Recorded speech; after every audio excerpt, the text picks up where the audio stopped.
ജഗിരി വേൾഡിലേക്ക് എല്ലാവർക്കും സുസ്വാഗതം.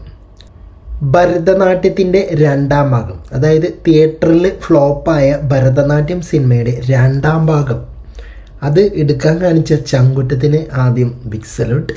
പിന്നെ അത് സോഷ്യൽ മീഡിയയിൽ ഭയങ്കര നല്ല അത്യാവശ്യം റീച്ചായിട്ടുണ്ടായിരുന്ന ഒരു സിനിമ തന്നെയാണ് ഈ ഭരതനാട്യം. എനിക്ക് കണ്ടപ്പോൾ എനിക്ക് അത്യാവശ്യം കുഴപ്പമില്ലാത്തൊരു പടമായിട്ടാണ് എനിക്ക് തോന്നിയത്.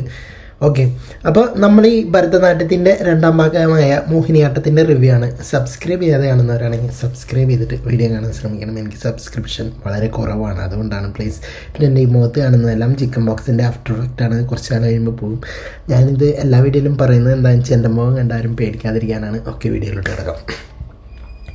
സകലമാന ഉഡ്ഡായിപ്പുകളുടെയും തലതൊട്ടപ്പനായ ഈ സായികുമാറിൻ്റെ ക്യാരക്ടർ ഉണ്ടായിരുന്നല്ലോ ഭരതനാട്യത്തിൽ. അപ്പോൾ ആ ആള് മരിച്ചാലും അങ്ങേര് ഉണ്ടാക്കി വെച്ചിട്ടുള്ള വള്ളികൾ കുടുംബത്തെ തേടിയിട്ട് എത്തുന്നതാണ് ഈ ഒരു കഥ. അപ്പോൾ കുടുംബം നേരിടുന്ന പ്രധാന പ്രശ്നം എന്ന് പറഞ്ഞു കഴിഞ്ഞാൽ ഒരു ക്ഷേത്രമാണ്. അത് എങ്ങനെ ഏതു രീതിയിൽ എന്നതൊക്കെ നല്ല ക്രിയേറ്റീവായിട്ടുള്ള ഐഡിയ ആയിട്ട് തോന്നിയിട്ടുണ്ടായിരുന്നു. പിന്നെ ഈ ഒരു പ്രശ്നമൊന്നും കൂടാതെ തന്നെ ഒരു ക്രൈമും കൂടി നടക്കുന്നുണ്ട്. എന്നാൽ ഇവിടുത്തെ ഒരു പ്രധാന പ്രശ്നം നിയമമോ നിയമപാലകനോ ആകുന്നതിന് മുൻപ് ഇവർക്ക് ഫേസ് ചെയ്യേണ്ടി വരുന്ന രസകരമായ ചില സംഗതികളുണ്ട്. അതൊക്കെ വൻ പൊളിയായിരുന്നു. അത് അടിപൊളിയായിട്ടാണ് സ്ക്രീനിൽ വന്നിട്ടുള്ളത്. ഒന്ന് സുരാജിൻ്റെ ക്യാരക്ടർ, പുള്ളി അത് അവതരിപ്പിച്ച രീതിയൊക്കെ ഗംഭീരമായിരുന്നു. പിന്നെ കുറച്ച് ഡയലോഗുകൾ, സീനുകൾ കൊണ്ടൊക്കെ ആ ക്യാരക്ടർ എന്താണെന്ന് ബിൽഡ് ചെയ്തിട്ട് എടുത്തിട്ട് നേരെ കോൺഫ്ലിക്റ്റ് ആണ്.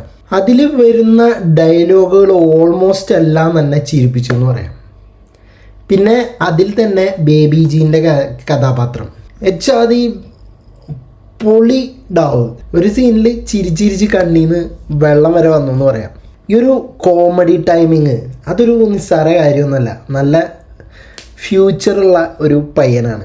പിന്നെ ആദ്യ പകുതി കുറേ ചിരിക്കാനും രസിക്കാനും ഉണ്ടെങ്കിൽ അതിനേക്കാൾ ടോപ്പ് ഗിയറിലാണ് രണ്ടാം പകുതി പോയിരിക്കുന്നത്. വിനയ് ഫോർട്ടിൻ്റെ അടക്കമുള്ള കാരിക്കേച്ചർ ക്യാരക്ടറുകൾ ഉണ്ടെങ്കിൽ പോലും അതെല്ലാം പടത്തിൻ്റെ മൂഡ് നന്നായി എക്സ്റ്റാബ്ലിഷ് ചെയ്ത ശേഷമാണ് വരുന്നത്. ഓക്കെ, അതുകൊണ്ട് നന്നായി എൻജോയ് ചെയ്യാൻ പറ്റി. പിന്നെ ജഗദീഷിൻ്റെ സീനുകളൊക്കെ ഉണ്ടല്ലോ, മമ്മൂക്ക സിനിമയിലെ ഡയലോഗ് പോലും ആ സമയത്ത് ചിരിപ്പിച്ചു എന്ന് പറയാം. പടത്തിൽ അഭിനയിച്ചിട്ടുള്ള എല്ലാവരും ഗംഭീര പെർഫോമൻസാണ് കാഴ്ചവെച്ചിട്ടുള്ളത്. ചിലർ ഓവർ ദ ടോപ്പ് ലെവലിൽ പോകുന്നുണ്ട്. പിന്നെ സൈജു കുറുപ്പിൻ്റെ ആ ഒരു ഇക്കിളിടുന്ന സീനുകളടക്കം ഞാനിപ്പോൾ ഈ പറഞ്ഞതിൽ വരുന്നതാണ്. അതുപോലും പടത്തിൻ്റെ മീറ്ററിൽ നന്നായിട്ട് ബ്ലെൻഡ് ആകുന്ന ഫീലായിരുന്നു. ഒരു സ്ഥലത്തും നമുക്ക് ഡൗൺ ആകാൻ തോന്നിയിട്ടില്ലേ പടം. നല്ല കിടിലൻ പെർഫോമൻസും നന്നായി എൻജോയ് ചെയ്ത് നമുക്ക് ഇഴുകിച്ചേർന്ന് കാണാൻ പറ്റിയ ഒരു മൂവിയായിട്ടാണ് കണ്ടത്.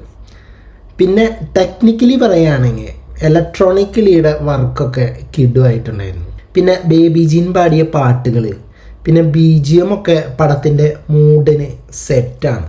പിന്നെ പടത്തിൻ്റെ DOP കളറിങ് ഒക്കെ വൻ പൊളിയായിട്ടുണ്ടായിരുന്നു. പിന്നെ എഡിറ്റർ നന്നായി പണിയെടുത്തിട്ടുണ്ട്. അതാണ് പടം ഇത്ര എൻഗേജിങ് ആകാനുള്ള പ്രധാനപ്പെട്ട കാരണമായിട്ട് എനിക്ക് തോന്നിയത്. മൊത്തത്തിൽ തുടക്കം മുതൽ അവസാനം വരെ ഒരേ പൊളി. ഇപ്പോൾ സിമ്പിളായിട്ട് പറയുകയാണെങ്കിൽ ദൃശ്യം എന്ന് പറഞ്ഞ സിനിമ ഒരു കോമഡി പടമായ എങ്ങനെയുണ്ടാവും, അതാണിത്. കൊലയും അത് ഒളിപ്പിക്കാനുള്ള ഒരു ഫാമിലിയുടെ ശ്രമവുമാണ് ഇതിൻ്റെ ഒരു തീമായിട്ട് വരുന്നത്. അപ്പം അതുകൊണ്ട് ഈ പ്രോപ്പർ പാരൻറ്റിലെ ഗൈഡൻസ് നൽകിയിട്ട് ഫാമിലി ആയിട്ട് കാണാൻ പറ്റുന്ന ഒരു വൻ സൂപ്പർ ഹിറ്റും പടം തന്നെയാണ് മോഹിനിയാട്ടം.